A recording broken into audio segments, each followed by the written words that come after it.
Assalamualaikum warahmatullahi wabarakatuh. Perkenalkan, nama saya Rizky Anwar dari kelompok 1. Kali ini saya akan membahas tentang psikologi pendidikan, tentang teori motivasi belajar dan kontribusi teori pendidikan di dunia pendidikan Indonesia. Motivasi belajar. Secara sederhana, motivasi belajar adalah seluruh daya penggerak atau bahan bakar di dalam diri seseorang yang menimbulkan, menjaga, dan mengarahkan kegiatan belajar demi mencapai tujuan tertentu. Kalau diibaratkan, proses belajar itu seperti mengendarai mobil. Motivasi adalah mesin sekaligus setirnya. Sebagai mesin, ia memberikan tenaga bagi kamu untuk memulai belajar. Dari yang tadinya malas atau mengantuk menjadi bergerak mengambil buku.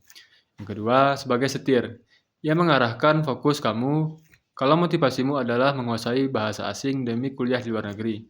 Setir motivasi ini akan membuatmu fokus belajar bahasa, bukan malah asyik bermain game. Poin kedua itu fungsi penting motivasi dalam belajar. Yang pertama yaitu pemicu aksi atau energizer. Mengubah niat pasif menjadi tindakan nyata. Yang kedua, pengarah tujuan atau director. Membantu kamu memprioritaskan apa yang harus dipelajari terlebih dahulu. Yang ketiga, penjaga konsistensi atau sustainer.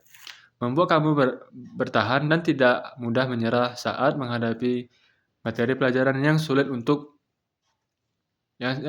atau membosankan. Teori utama motivasi belajar yaitu seperti dari teori hierarki kebutuhan dari Abraham Maslow. Teori ini menyatakan bahwa manusia memiliki tingkatan kebutuhan yang harus dipenuhi secara berurutan mulai dari yang paling dasar hingga paling tinggi. Teori kedua yaitu teori determinasi diri dari Edward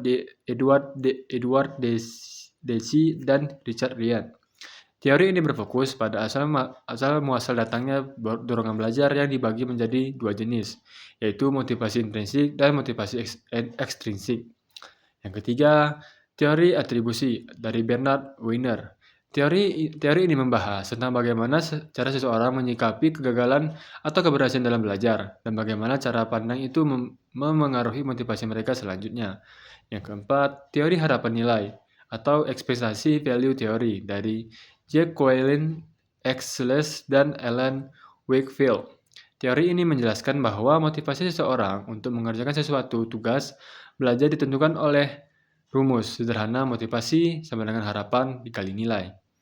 Harapan atau ekspektasi, seberapa besar kamu percaya bahwa kamu bisa menguasai materi tersebut jika kamu berusaha. Yang kedua, nilai value.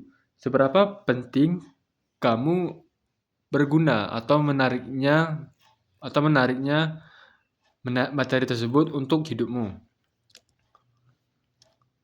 Kesimpulannya, jika salah satu nilainya 0, maka motivasimu juga akan menjadi 0.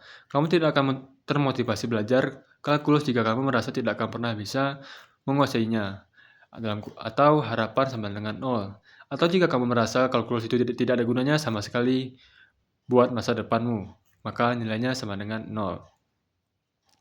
Berikut adalah kontribusi pendidikan terhadap pendidikan Indonesia. Yang pertama, sebagai praktik kontribusi pendidikan terhadap dunia pendidikan di Indonesia. Psikologi pendidikan bisa dibilang sebagai otak di balik layar dari sistem pendidikan kita. Tanpa ilmu ini, cara mengajar di kelas mungkin masih kaku dan menyamaratakan semua anak.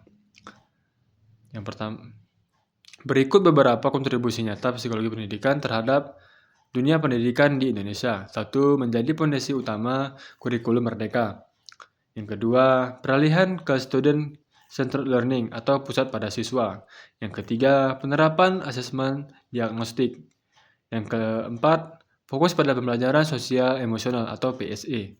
Yang kelima, pengembangan sistem pendidikan inklusif. Dan yang terakhir dari saya itu pendapat saya tentang teori motivasi belajar. Menurut saya, teori motivasi belajar ini sangatlah penting dan menjadi titik krusial seseorang dalam belajar karena menjadi dasar atau fondasi bagi seseorang dalam belajar tentang sesuatu. Motivasi belajar dalam belajar tentang sesuatu. Motivasi belajar menjadi pendorong seseorang untuk mengubah keinginan pasif menjadi nyata, dan motivasi belajar pula yang mengatur fokus seseorang dalam mempertahankan konsistensi seseorang dalam belajar sesuatu hal. Teori motivasi belajar ini harus dipahami dengan baik bagi seseorang calon tenaga pelajar, agar kita mengetahui faktor-faktor apa saja yang menjadi fondasi awal dalam mendidik seseorang agar yang dididik dapat mempertahankan dan memusatkan fokusnya terhadap materi yang diajarkan. Sekian, terima kasih. Assalamualaikum warahmatullahi wabarakatuh.